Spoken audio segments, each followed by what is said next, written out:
मेरे पापा की शादी हुई थी 1993 में।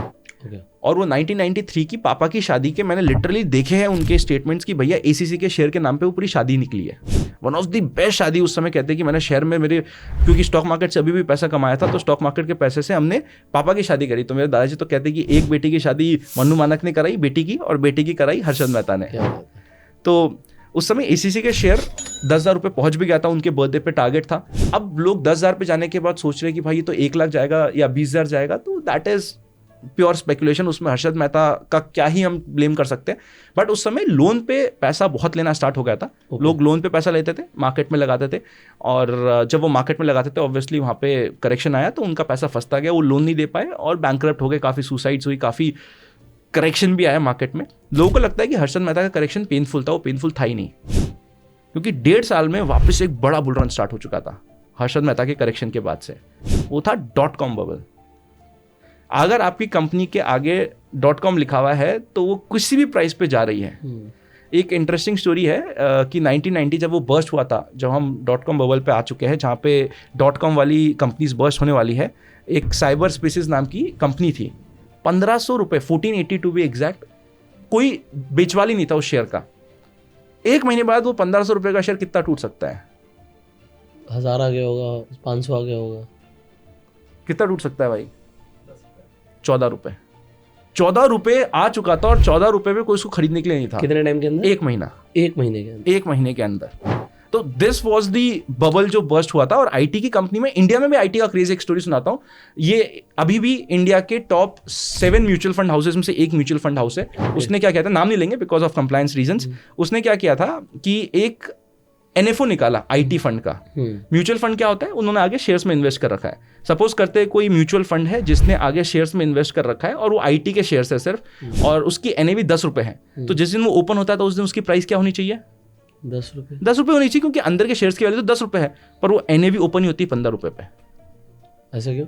क्योंकि लोगों को डिमांड इतनी है कि हम तो इस 11 में भी ले लेंगे, हम तो 12 में भी ले लेंगे, हमें तो ये अच्छा लग रहा है। आईटी है, डिमांड एंड सप्लाई, मतलब जिसकी इंट्रिंसिक वैल्यू, अंदर के शेयर्स की वैल्यू एक्चुअली 10 रुपये ही है, उसको भी वो पर्टिकुलर फंड हाउस ने 15 रुपये पे लिस्ट करवा दिया कि हाँ चल अब आज ओपन हो रहा है, 15 पे हो गया, क्योंकि हमारी डिमांड ही इतनी है। बट अंदर वैल्यू 10 रुपये की। इतना क्रेज था आईटी का, बस आईटी का नाम आ जाए सारे के सारे फंड्स आपके ओवर सब्सक्राइब हो जाते थे।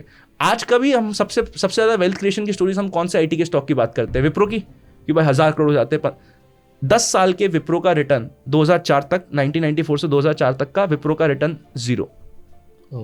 विप्रो जैसे शेयर में कोई रिटर्न नहीं। जब मैं विप्रो जैसे शेयर में कोई रिटर्न नहीं बात कर रहा हूं, तो बाकी सारे शेयर का क्या हाल हुआ होगा आप सोच सकते हो।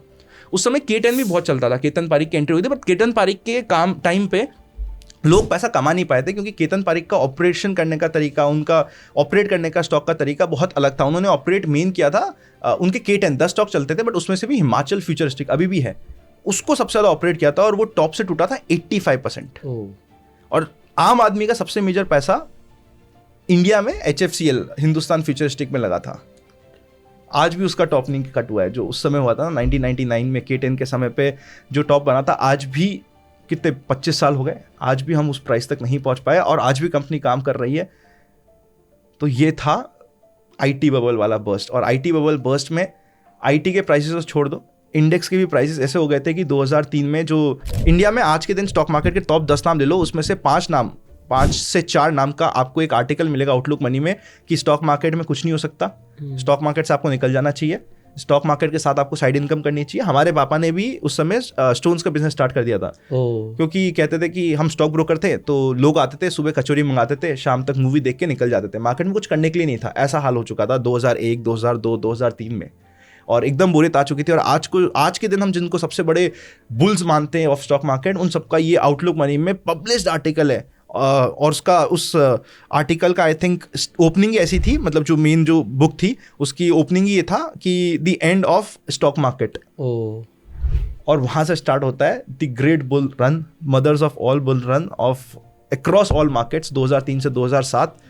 और 2003 से 2007 वो समय था जिस समय बाबा विजय केडिया सर, आज के जो हम बात करते हैं रामदेव अग्रवाल सर, ये सारे वहाँ पे मेन हीरो बन के निकल गए थे, क्योंकि इन्होंने स्टॉक 100 गुना करे थे।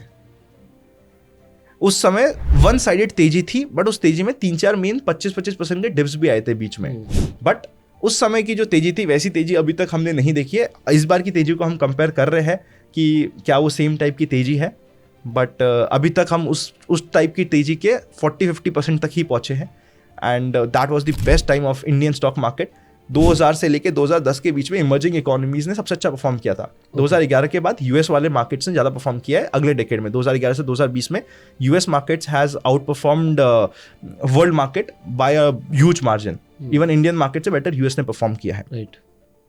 .com बबल में बाय द वे सबसे ज़्यादा पंप अप हुआ था नास्डैक। ये मैं बताना भूल गया कि 100 रुपये का 800 हो गया, 800% बढ़ा था नास्डैक कुछ 1.5-2 साल में, और फिर 800% से 78-79% डाउन आया था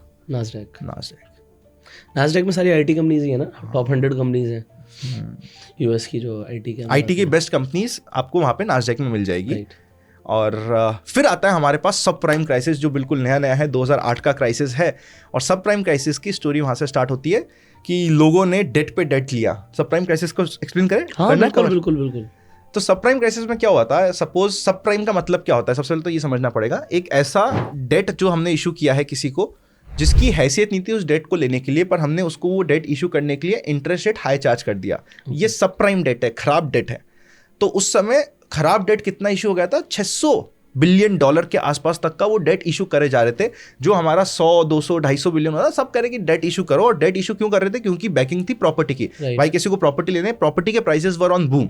2008 में क्या हो रहा था, 2007, 6, 8 में, कि यूएस में प्रॉपर्टी के प्राइसेस बहुत बढ़ रहे थे। क्योंकि बढ़ रहे थे तो लोग क्या कहते थे कि यार मेरे को डेट चाहिए, मेरे को प्रॉपर्टी लेने के लिए डेट चाहिए।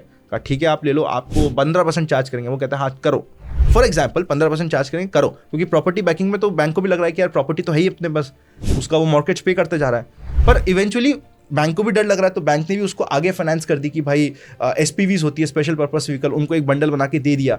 उन्होंने उसकी सिक्योरिटीज़ निकाल के आगे और डेट बांट दी, आगे और सिक्योरिटीज़ बांट दी। इस तरीके से चेन चल रही थी। और ये चेन ब्रेक तब होती है जब जो 100 रुपये की लोन था, जो 100 रुपये की या 150 रुपये की प्रॉपर्टी के अगेंस्ट में था, जो 150 रुपये की प्रॉपर्टी के प्राइस रह गए 70 रुपये, क्योंकि वो प्राइस इन्फ्लेट करे जा रहे थे।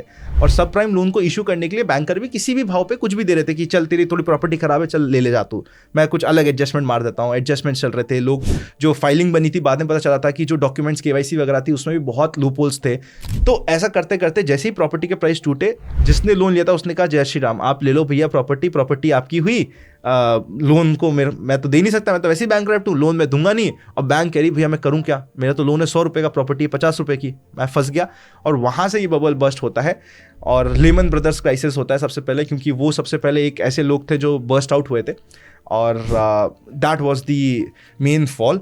और मज़े की बात यह है कि इंडिया में भी उस समय सत्यम का कांड हुआ था। कि उस सत्यम की स्टोरी आपको बात पता है? बताओ ना। हाँ बताओ लोगों को, कोई बात नहीं, सत्यम कंप्यूटर्स के बारे में पता होगा लोगों को। मजे की बात ये है कि बेसिकली उन्होंने रियल एस्टेट में इन्वेस्टमेंट करना शुरू कर दिया था, वो वाला ही सेम सिनेरियो है, बट आप बता सकते हो लोगों को। Same. More surprising point is कि जब भी कुछ ऐसा कांड होता है, आई डोंट नो व्हाई ऐसी डेट पे होता है जहाँ पे सिक्योरिटी, लोगों का ध्यान कम होता है। फॉर एग्जाम्पल हर्षद मेहता की डेथ कब हुई? 31 दिसंबर। सब पार्टी कर रहे थे, आधा प्रशासन था नहीं, आधा पुलिस वाले थे नहीं। और 31 दिसंबर को सपोजिटली कहा जाता है कि यार उनकी डेथ हो गई सेल में, और सेल से हॉस्पिटल जाने तक वो पहुंच ही नहीं पाए। कॉन्स्पिरेसी थ्योरीज है कि भाई क्यों नहीं पहुंच पाए, क्या हुआ, सब अलग बात है। अब ये सत्यम वाला एक्चुअल एक्सपोज कब हुआ? वैसे तो जैन में हुआ था, बट इसकी स्टार्टिंग कब हुई थी? दिसंबर में। ज़्यादातर क्रैशेस जनवरी में आते हैं। जनवरी में आते हैं सारे, लीप ईयर में और जनवरी में। I don't know why.